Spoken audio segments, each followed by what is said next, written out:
In this video, let's talk about why Gunlancer is the most popular. Wait a second, they're one of the least popular? We need to talk about this.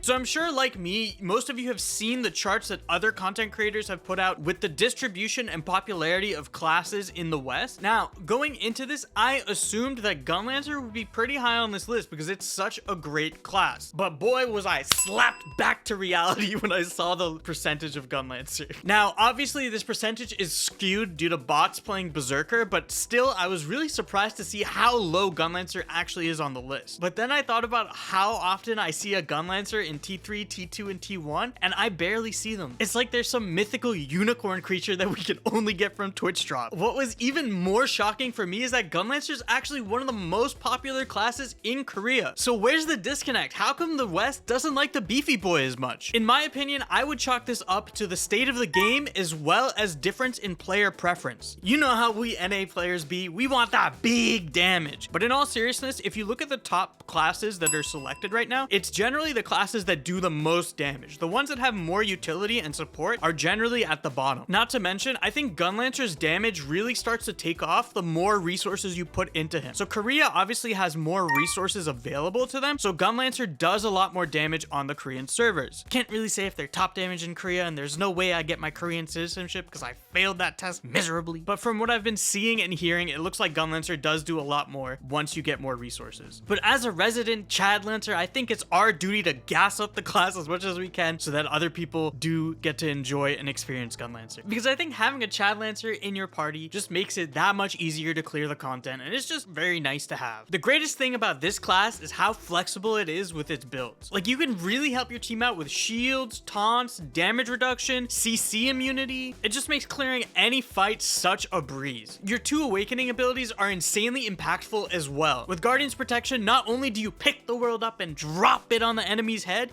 you also are CC immune in the circle and you take damage reduction. So it allows you to cheese so many of the mechanics that people struggle with. Additionally, with Lance of Judgment, you increase the damage that your whole entire team does, which bursts down the boss so fast. With both builds, Red and Blue Gunlancer are very different. However, they both have the commonality that they can carry the crap out of your team. But Astro, what about Purple Gunlancer? Get that shit out of my face. I do not believe in that. Some people do enjoy it, but I just...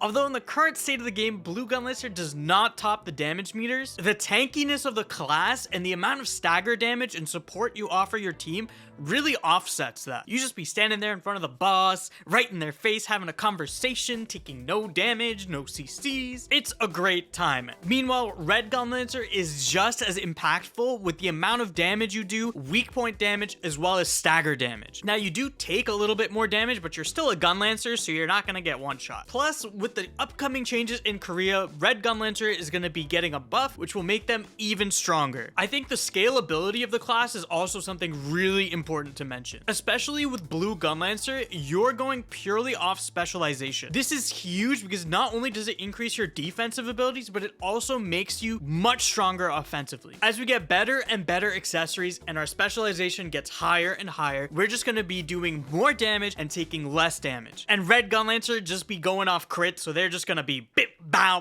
bow as they get more crit. But really, what I'm trying to say here is that maybe we shouldn't be focusing always on the big damage numbers. As someone who is obsessed with hitting the highest numbers in any MMORPG that I was playing, Gunlancer has really shifted my perspective. Maybe it's not all about me. Maybe hitting the biggest damage numbers isn't the only way to carry your team. You see, the thing I've learned and the thing I love about this class is that your job is to help your team succeed. I think my friend Cody put it best where he said Gunlancer plays a totally different game. You mitigate damage for your team so they can do more damage. You provide shields so they survive deadly attacks. Your stagger damage creates a window where just at the right moment your team can unleash an insane amount of damage. Maybe it's not the worst thing in the world to help the homies. TLDR, roll a Gunlancer because they're the best. If you guys enjoyed the video, leave a like. I'll catch you guys next time. Peace!